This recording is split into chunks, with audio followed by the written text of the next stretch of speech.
நேயர்களுக்கு வணக்கம். இன்றைக்கு நம்ம பார்க்க போகிறது டாக்டர் சி.கே. நந்தகோபாலன் அவர்களுடன் கலந்துரையாடல். வணக்கம் ராஜேஷ் அண்ணா. மற்றும் டிபிங்கிறாங்களே, டியூபர்குலோசிஸ்னு ஒன்று 62 63 டியூபர்குலோசிஸ்ன்றது வந்துங்க ஒரு பேத்தஜெனிக் இன்ஃபெக்ஷனுங்க. அப்படின்னா பேத்தஜெனிக் இன்ஃபெக்ஷன் அதாவது நுண்கிருமிகள் வந்து பிரதானமாக 6 வகைப்படும். ஓகேங்களா? அப்படி தான் அது வந்து மைக்ரோபயாலஜியில் படிப்பாங்க.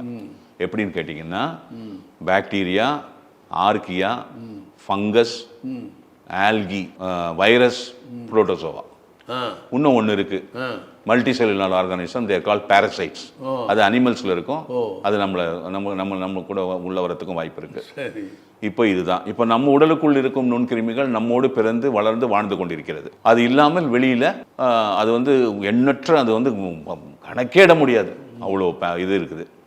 இப்போ நம் உடலுக்கு தேவையில்லாத சில நுண்கிருமிகள் வெளி உலகத்தில் இருப்பது நம்மளை வந்து தாக்கினால், ஒரு மலேரியா கொசு வழியா வருது, டெங்கு கொசு வழியா வருது, இதெல்லாம் வந்து உங்களுக்கு நுண்கிருமிகள், நம்மளுக்கு தேவையில்லாத நுண்கிருமிகள் உள்ள வரத்தானே, கொசு கடிக்கிறதுனால உள்ள வந்துடுச்சுங்க.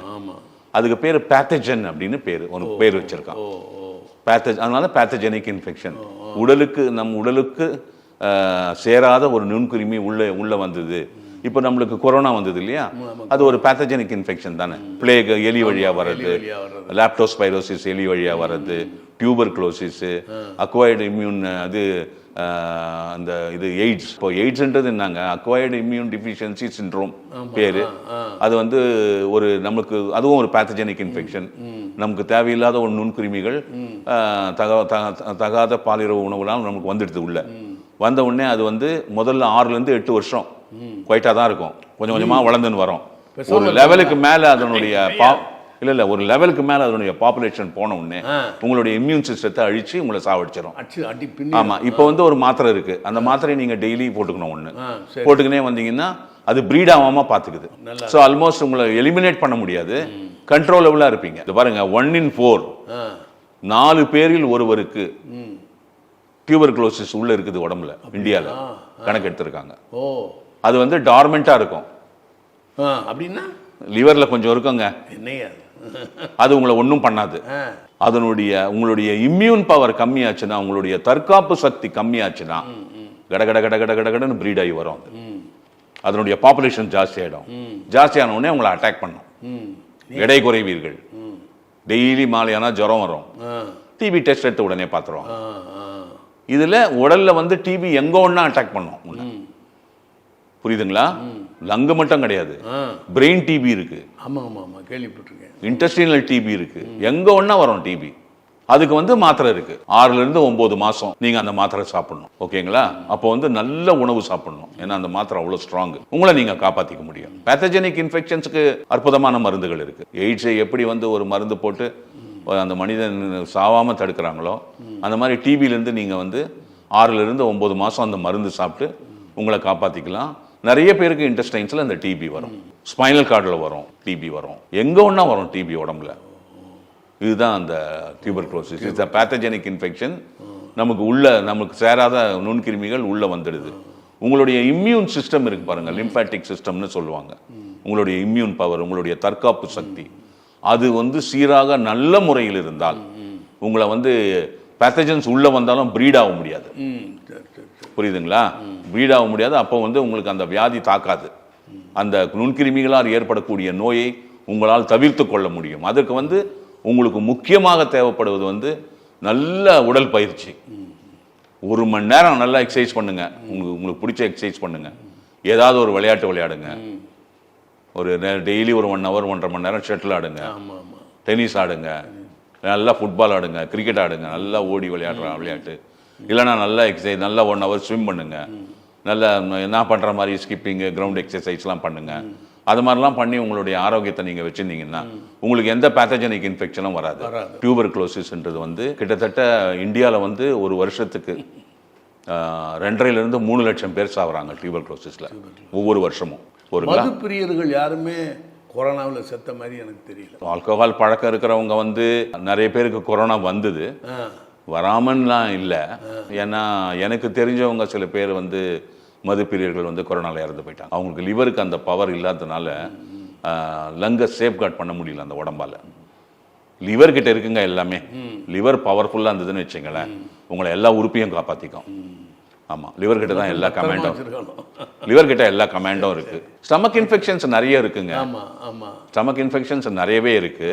அதில் முக்கியமாக இப்போ அதிகபட்சமாக மக்கள் அவதி உறுவது வந்து H. பைலோரின்னு ஒரு பாக்டீரியா இருக்கு. அது வந்து அதுக்கு ஆன்டிபயோட்டிக்லாம் இருக்குது, நீங்கள் சாப்பிட்டு உங்களை சரி பண்ணிக்கலாம். நவீன விஞ்ஞானத்தில் அது ஒரு அற்புதமான ஒரு ஆன்டிபயோட்டிக் இருக்குது. அதுக்கப்புறமா வந்து உங்களுக்கு அந்த ஈஸ்ட் சம்மந்தப்பட்ட தொந்தரவுகள் இருக்குது. உங்களுக்கு ஈஸ்ட்னா அதான் அந்த ஈஸ்ட்ன்றது வந்து ஒரு காம்பனண்ட்டுங்க, அதுதானே நம்ம பிரெட் எல்லாம் பண்ணுறோம். அந்த ஈஸ்ட் டைஜஸ்ட் ஆகாது. அதுக்கப்புறம் லீக்கி கட்டுன்னு இருக்குது, அது வழியாக. அப்புறம் உங்களுக்கு வந்து இந்த குளூட்டன் அலர்ஜின்னு இருக்குது. குளூட்டன்ன்றது இப்போ நம்மளுக்கு ரைஸில் குளூட்டன் கிடையாதுங்க, வீட்டில் உண்டு.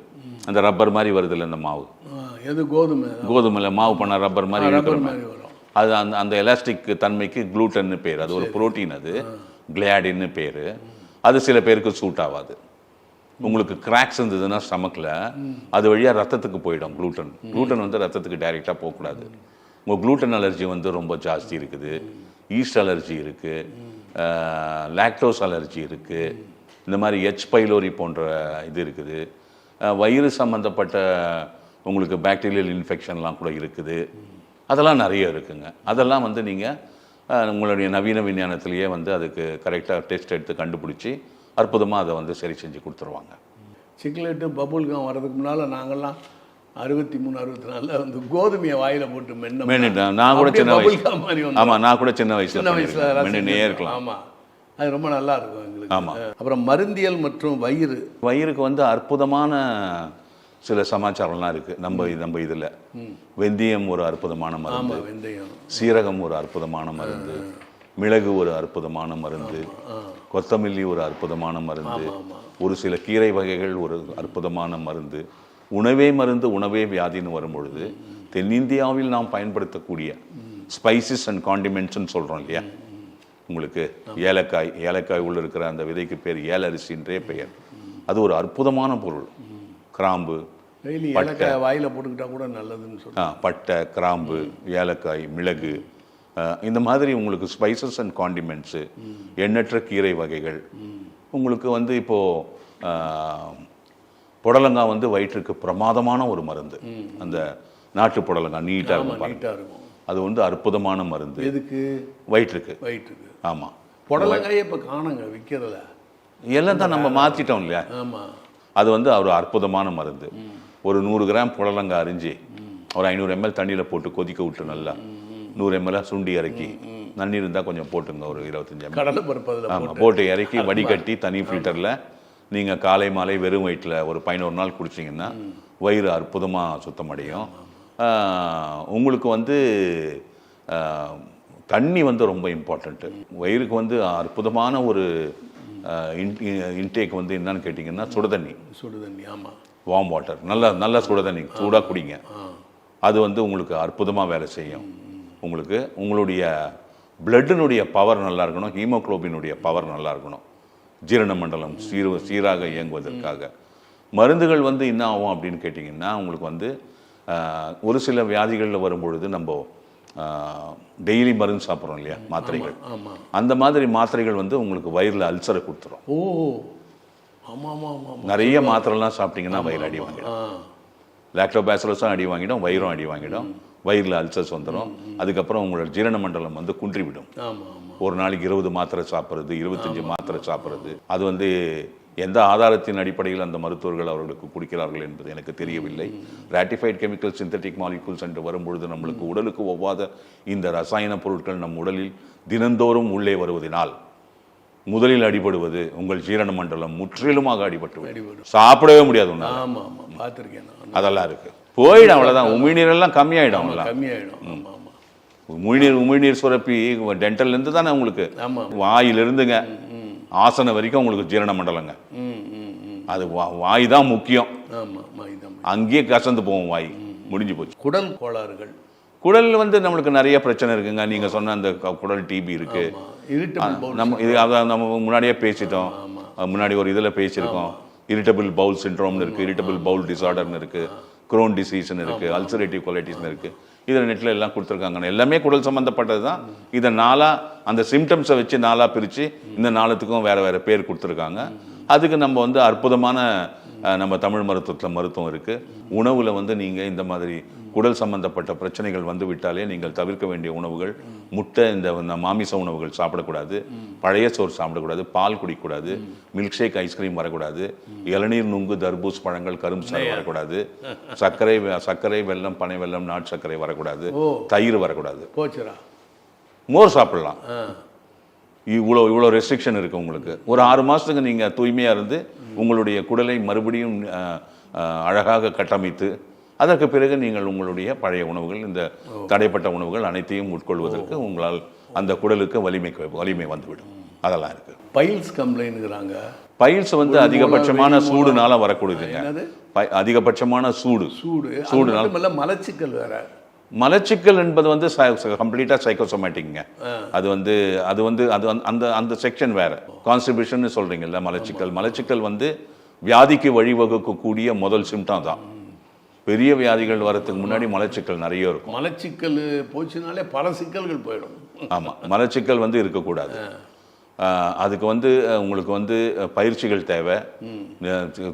கரெக்டான தண்ணி குடிச்சிருக்கணும், உணவு நல்லா சாப்பிடணும், டிசிப்ளின் இருக்கணும், அதெல்லாம் இருக்குது. உங்களுக்கு பைல்ஸ் வந்து என்ன ஆகும் அப்படின்னு கேட்டிங்கன்னா, உள்மூலம், வெளிமூலம், பௌத்திரம், அதெல்லாம் அந்த பேருக்கு வரணும். ஆமாம், ஃபிஸ்டிலா, ஃபிஷரு. உங்களுக்கு ஃபிஷர்னா உங்களால் எரிச்சல் தாங்க முடியாது. சஞ்சீவி நீங்கள் உள்ளே இன்ஜெக்ட் பண்ணிட்டீங்கன்னா ஒரு நாளைக்கு 4 வாட்டி பண்ணிங்கன்னா பிரமாதம் ஆகிடும். பைல்ஸுக்கு வந்து நீங்கள் ஒரு 10-12 சொல்லிட்டு சஞ்சீவி போட்டு காலைல குளிச்சுட்டு எடுத்த ஆசனத்தில் உங்கள் விரலை வச்சு சப்ளை பண்ணிவிட்டு பஞ்சில் நினச்சி அங்கே வச்சுட்டிங்கன்னா, நான் நிறைய பேருக்கு சொல்லி வச்சுட்டாங்கன்னா அது குடிச்சிட்டே இருக்கும். அது ஜெட்டி போட்டுங்க. ஒரு நாளைக்கு 3 வாட்டி 4 வாட்டி கூட பண்ணலாம். காலை நைட்டு பண்ணி ஆகணும். இந்த மாதிரி சமயத்தில் நீங்கள் வந்து உங்கள் உணவு முறையை ஸ்ட்ரிக்டாக வச்சுக்கணும். தயிர் சாப்பிடக்கூடாது, முட்டை, நான்வெஜ் சாப்பிடக்கூடாது. மெயினாக இளநீர் சாப்பிடக்கூடாது. இளநீர் சாப்பிட்டீங்கன்னா கிழிச்சிடும். அது வந்து அசிடிக் ஃபுட். அது உங்களுக்கு இளநீர் சாப்பிட்டீங்கன்னா பைல்ஸ் அடங்கவே அடங்காது. ஃப்ரக்டோஸ் விட்டு வெளியே வந்துடுங்க பிரச்சனை வந்தாலே. அதுதாங்க பைல்ஸ் வந்ததுன்னா முட்டை, அனைத்து விதமான மாமிச உணவுகள், அதுக்கப்புறமா பழைய சோறு சாப்பிடக்கூடாது, பால் குடிக்கக்கூடாது, டீ காஃபியில் கொஞ்சமாக பால் போட்டுக்கலாம், மில்க் ஷேக், ஐஸ்கிரீம் வரக்கூடாது, இளநீர், இந்த மசாலா பால், இந்த இதெல்லாம் வரக்கூடாது. ஓகேங்களா? எக்ஸ்ட்ரா ஐட்டம் இளநீர், நுங்கு, தர்பூசு பழங்கள், கரும்பு சாறு, சர்க்கரை, வெல்லம், பனை வெல்லம், நாட்டு சர்க்கரை, அது சம்பந்தப்பட்ட இனிப்புகள், இந்த ஃப்ரூக்டோஸ் லோட்லேருந்து வெளியே வந்துட்டினாலே கடன்னு நீ டெவலப் ஆகி வந்துடுவேன். நல்லா இருக்கும். சஞ்சீவி உங்களை பிரமாதமாக பண்ணிட்டாங்க. அகத்திய மாமனிவருடைய மருந்தாச்சு அது. அதை தாண்டி ஒரு மருந்து கிடையாது. என் வாழ்க்கையில் நான் பார்த்து இன்று வரைக்கும் ஆச்சரியப்படக்கூடிய மருந்து சஞ்சீவி தான். அவ்வளோ பிரமாதமாக அது வேலை செய்யும். எடை இழப்பு, சில பேர் எடை மெலிஞ்சிக்கிட்டே போகிறாங்களே. இடை குறைவது வந்து ஒரு பெரிய சப்ஜெக்ட்டுங்க. அது இந்த சப்ஜெக்ட் எப்படின்னு கேட்டிங்கன்னா, ஒரு மனித உடல் 18 வயசு வரைக்கும் வளர்ந்து அடல்ட்டோட ரீச் பண்ணுதுங்க. அதுக்கப்புறமா நம்ம கிட்டத்தட்ட 52, 55, 60 வயசு வரைக்கும் மிடில் ஏஜ்னு சொல்லுவாங்க. அதில் நம்ம கட்டுக்கொலையாமல் இருப்போம். 55, 60 வயசுக்கு மேலே கொஞ்சம் கொஞ்சமாக சுருங்க தொடங்கும். இது வந்து regeneration and degeneration of the செல்ஸில் வந்துடும். இந்த நலிவடையாமல் இருக்கக்கூடிய காலகட்டம் வந்து கிட்டத்தட்ட ஒரு 40 வருஷம் 45 வருஷம் வச்சுப்போமே. அப்போ வந்து நமக்கு IGF-1 அப்படின்னு பேசிக்காக ஒரு ஹார்மோன் இருக்குது. அதை பேஸ் பண்ணி பிட்யூட்டரியிலேருந்து பேஸ் பண்ணி லிவர் வந்து IGF-1 அப்படின்னு ஒரு ஹார்மோனை ப்ரொடியூஸ் பண்ணுதுங்க. இன்சுலின் லைக் க்ரோத் ஃபேக்டர் 1ன்னு பேர். அதுதான் க்ரோத் ஹார்மோன். அதுதான் உங்களுடைய மசில் மாஸை வச்சிருக்கும். அதுவும் சிறப்பாக வேலை செய்ய வேண்டும் என்றால் உங்களுக்கு நல்ல உடல் அசைவுகள் இருக்க வேண்டும். புரிஞ்சுதுங்களா? அதுவும் அந்த IGF-1ம் லிவர் ப்ரொடியூஸ் பண்ணுங்க. ப்ரொடியூஸ் பண்ணி அது நல்லா வேலை செஞ்சு உங்களை திடகாத்திரமாக வச்சுக்கணும் அப்படின்னா உங்களுக்கு உடல் உழைப்பு கொஞ்சம் வேணும். உக்காந்துனே இருப்பேன், IGF-1 போய் வேலை செய்யணும், வேலை செய்யாது. ஒத்துக்கிறீங்களா? இது வந்து ரொம்ப முக்கியம். இப்போ உடல் எடை குறைவது, உங்களுக்கு வந்து ஒரு டியூபர்குலோசிஸ் வந்துடுச்சு. இப்போ நம்ம கொஞ்ச நேரத்துக்கு முன்னாடி பேசணும் இல்லையா? வந்த உடனே உங்களுக்கு வந்து ஜுரம் வர ஆரம்பிச்சிடும். ஜுரம் வர ஆரம்பித்த உடனே உங்களுக்கு என்ன ஆகும்? ஜீரண மண்டலம் அடிபட்டுரும். சாப்பிட முடியாது உங்களால். டெய்லி ஜுரம் வந்து கல்லு சாப்பாடு. அப்போ உங்களுக்கு கடன்னு உடம்பு குறைய ஆரம்பிச்சிடும். ஏன்னா நியோஜெனிசிஸ் ஸ்டார்ட் ஆகிடும். பிரெயின், ஹார்ட்டு, லங்கு, இம்பார்ட்டன்ட் ஆர்கன்ஸ் எல்லாம் ஃபங்க்ஷன் ஆகணும். அதுக்கு குளுக்கோஸ் வேணும். குளுக்கோ நியோஜெனிசிஸில் என்ன பண்ணும் அதுன்னா, உடலுக்குள்ளே இருக்கக்கூடிய ஃபேட் எல்லாத்தையும் எடுத்து என்னென்ன தேவையில்லாதோ எல்லாத்தையும் எடுத்து குளுக்கோஸாக மாற்றி கொடுத்துன்னு இருக்கும். இல்லைன்னா பிரெயின் நின்றுச்சுன்னா செத்து போயிடுவியே.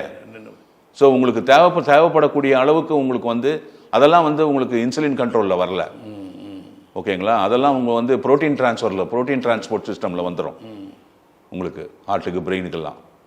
இன்சுலின்லாம் வெயிட் பண்ணாது, அது செல்ஸ் ஹார்ட் நின்று அவுட்டு. நீ இந்த மாதிரி பெரிய பெரிய வியாதிகள், கேன்சர் போன்ற பெரிய வியாதிகள் வரும்பொழுது எடை குறைய ஆரம்பிச்சிடும். இப்போ சிரோசிஸ் ஆஃப் த லிவர் வந்துடுச்சு. தண்ணி அடிச்சு ஒரு காலகட்டத்துக்கு அப்புறம் முதல்ல எல்லாம் தண்ணி அடிக்கும் போது நிறைய சாப்பிடுவீங்க. அதுக்கப்புறம் தண்ணி அடிக்க லிவர் மந்தமாயிடும், சாப்பாடு குறைஞ்சு போயிடும். கடலை மிட்டாய் மட்டும் சாப்பிட்டு படுத்துருவாங்க. சாப்பாடு குறைஞ்சு போயிடும். அதுக்கப்புறம் சிரோசிஸ் ஆஃப் த லிவர் வந்த உடனே உங்களால் சாப்பிட முடியாது. சாப்பிட முடியாமல் போன அப்புறமா நீங்கள் ஏதோ கொஞ்சம் சாப்பிடுவீங்க. அப்போ நம்மளுக்கு வந்து உணவற்ற நிலை வரும்பொழுது நம்மளுக்கு கடன்னு உடம்பு ஏற ஆரம்பிக்கும். ஒரு கேன்சர் வந்துடுச்சு, கேன்சர் வந்த உடனே அந்த பயத்திலேயே உடம்பு இறங்கி போயிடும், உங்களுக்கு இடம் உடம்பு போயிடும். அப்புறம் உங்களுக்கு நீங்கள் கவனிக்கல, உங்களுக்கு சர்க்கரை நோய் வந்து விட்டது. குளுக்கோஸ் வருது உள்ள, இன்சுலின் இருக்கு பிளட்ல, ஆனால் டிரான்ஸ்போர்ட் ஆகல. அப்போ நியோஜெனிசிஸ் ஸ்டார்ட் ஆகிடும். அதனால தான் அந்த சக்கரை வியாதி வந்து திடீர்னு பார்த்தா கடன்னு இழைக்க ஆரம்பிச்சிருவாங்க. பார்த்துருக்கேன். இந்த மாதிரி எண்ணற்ற காரணங்கள் இருக்கிறது உடல் இடை குறைவுக்கு. உங்களுடைய உடல் இடை குறைகிறது என்று நீங்கள் பார்க்க ஆரம்பித்து விட்டீர்களே ஆனால் அப்பொழுதே நீங்கள் சுதாரித்துக் கொள்ள வேண்டும். ஏன் நம்மளுக்கு உடம்பு கடன்னு இறங்குது அப்படின்னு நீ பயந்துக்குன்னு அப்புறம் பார்த்துக்கலாம் தள்ளி போடக்கூடாது. உடனே நீங்க எல்லா டெஸ்ட்டும் எடுத்து பார்த்து உங்களுக்கு என்ன உடம்புல பிரச்சனைன்றதை ஐடென்டிஃபை பண்ணி அதை எலிமினேட் பண்ணி குயிக்காக நீங்கள் உங்களுடைய ஜீரண மண்டலத்தை ரிவைவ் பண்ணி உள்ளே வந்துடணும். அது வந்து ரொம்ப முக்கியம். இன்றைக்கு நம்ம இவ்வளோ நேரம் டாக்டர் சிகேஎன் அவர்களிடம் பல கேள்விகளை கேட்டோம். மிக அருமையாக சொன்னார். இன்னும் நிறைய கேள்விகள் நான் வைத்திருக்கிறேன். அடுத்த முறை நாம் சந்திக்கலாம். நன்றி, வணக்கம்.